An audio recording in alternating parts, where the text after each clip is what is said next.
Oi, pessoal. Hoje eu vou falar sobre As Brasas, do Sandor Márai, um escritor nascido na Eslováquia, que na época pertencia ao Império Austro-Húngaro.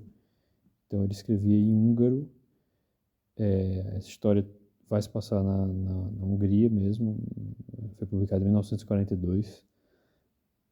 Numa região mais afastada, uma região mais de florestas na Hungria, num castelo, e que tinha assim, uma zona com vários, né, uma floresta grande, assim, um espaço para caçar, mas um castelo gigantesco que era muito mal utilizado pelo protagonista da história, porque ele vive sozinho nesse castelo, né, tem os seus servos ali, mas uma boa parte do castelo ele não utiliza. Ele tem mais de 60 anos, ele vem de uma família muito rica. Ele é um general. O nome dele é Henrik. E, ele começa a história recebendo uma carta de um velho amigo dele, que ele não vê há 40 anos, dizendo que vai visitá-lo. E aos poucos a história vai revelando que, da última vez que eles se viram, né, 41 anos antes, ocorreu uma coisa que provocou esse afastamento e provocou mudança radical na vida dos dois. O Henrik já faz muitos anos que ele está isolado, recluso nesse castelo, e o amigo dele, o Conrad, depois desse encontro, desse último encontro, ele passou a viajar o mundo todo. E eles se conheceram ainda crianças, né? Crianças, não, adolescentes, ali numa escola para militares. Eles foram muito próximos assim, durante 20 anos, né? Até essa separação, quando ambos tinham em torno de 30 e poucos anos. E eles tinham assim, diferenças de personalidade. O Conrad, né, era mais inclinado à arte, ele gostava muito de música, apesar de ele ter virado militar, mas ele gostava mais de música. Ele seguia a carreira militar mais por pressão dos pais. Ele vinha de uma família de uma que tinha assim um certo prestígio, mas que vinha num momento de decadência assim financeira. Então os pais tinham uma vida bem sacrificada para poder dar uma educação boa para o Conrad, enquanto o Henrique não era uma família muito rica, e isso gerava uma certa tensão entre eles, essa diferença né, de riqueza e diferença de comportamento. Mas os dois eram muito próximos, eram muito amigos, até esse dia, né, em que ocorre alguma coisa 41 anos antes. E ele recebe então essa mensagem, essa carta do amigo, e fica ansioso para recebê-lo, porque era algo que ele já imaginava que aconteceria. Ele passou todos esses anos imaginando que um dia o seu amigo ia voltar e eles iam esclarecer algumas coisas que continuavam em dúvida. E aí tem diversos flashbacks assim, para recordar essa amizade entre eles. E, e aí finalmente eles se encontram, e a gente espera um diálogo entre os dois, mas na verdade boa parte do tempo é um monólogo do Henrique. E aí é um discurso assim, muito bonito, realmente assim, memorável. É um livro muito bom, realmente um livro excelente, assim, porque é muito bonito assim, a forma como é organizado o discurso dele. E não é inverossímil esse tipo de discurso, porque às vezes é uma coisa até que me irrita assim, em alguns livros. Por exemplo, O Homem Sem Qualidades, do Robert Musil, que também é um livro sobre o Império Austro-Húngaro. Aliás, o Império Austro-Húngaro, né, só durou nessa configuração mesmo em torno de 50 anos, né, mais ou menos em 1860 até a Primeira Guerra Mundial, quando ele se separou, né, cada país ali se separou. Mas o Império teve um grande número de artistas assim, importantes, né? Um deles, o Arthur Schnitzler, que eu não sei se eu já vou ter publicado alguma resenha dele aqui no canal, quando eu lançar esse vídeo sobre as brasas. Mas é um escritor importante dessa época, só que ele era da parte austríaca, né? As histórias dele geralmente se passam em Viena, enquanto o Sandomarai era da parte da Hungria. Apesar de também esses amigos, né, o Conrad O Henrique, ele se conhece em Viena, porque a escola onde eles estudavam é em Viena, né? Mas os dois são húngaros. E, e Viena era a principal cidade, né, do Império, era a capital, era, do ponto de vista cultural, era mais importante, assim. Mas tem também o Robert Musil, né, já no final ali do Império, o Homem Sem Qualidades mostra muito essa falta de sentido no que existia nesse Império Austro-Húngaro, mas é um livro que eu tava comentando porque eu não gostei muito dessa coisa de ser muito inverossímil. Todos os personagens, pelo menos uma boa parte deles, são muito, assim, intelectuais, assim. A conversa entre eles é muito organizadinha, assim, um discurso, assim.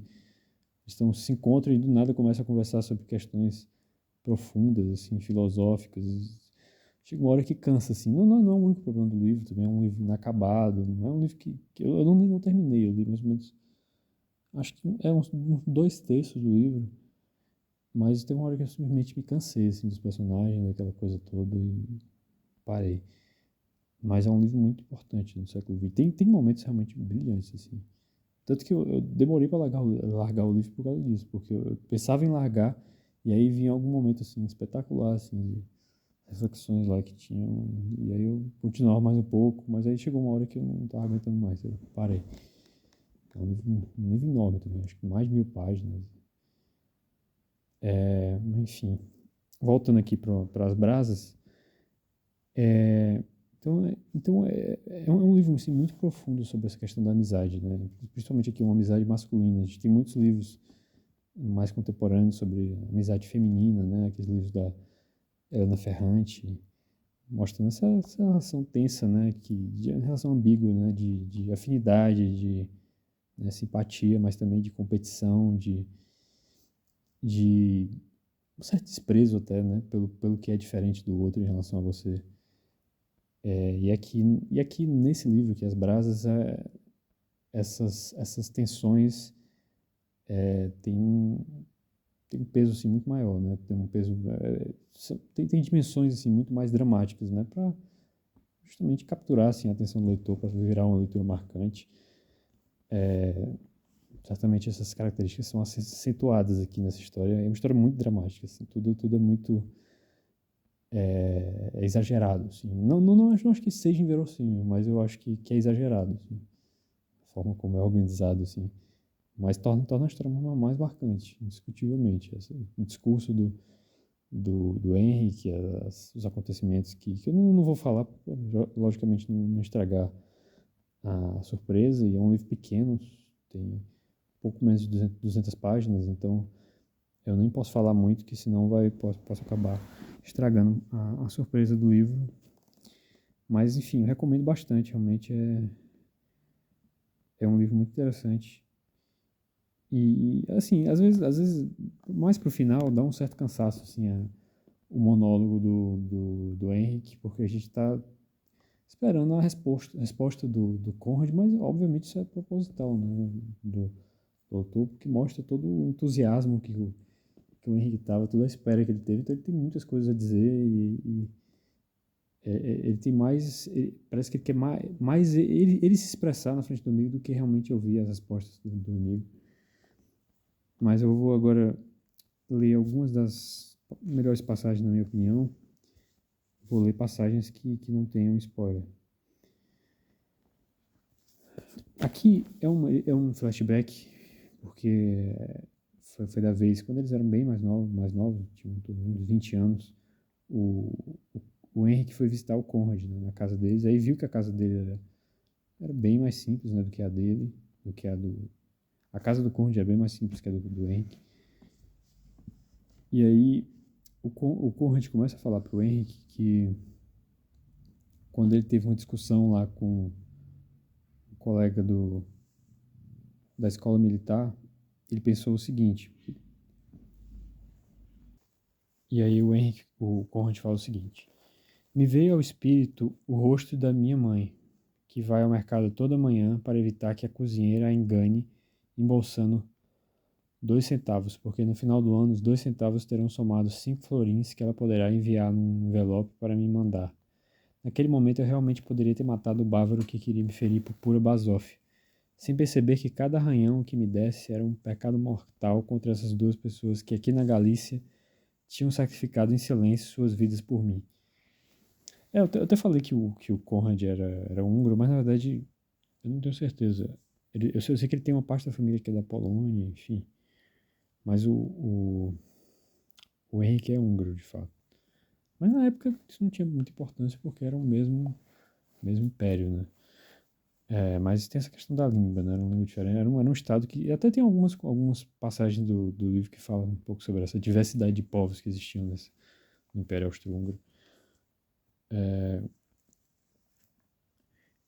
Mas é interessante aqui, porque mostra bem essa diferença de classe entre eles. E aí gerava uma certa tensão.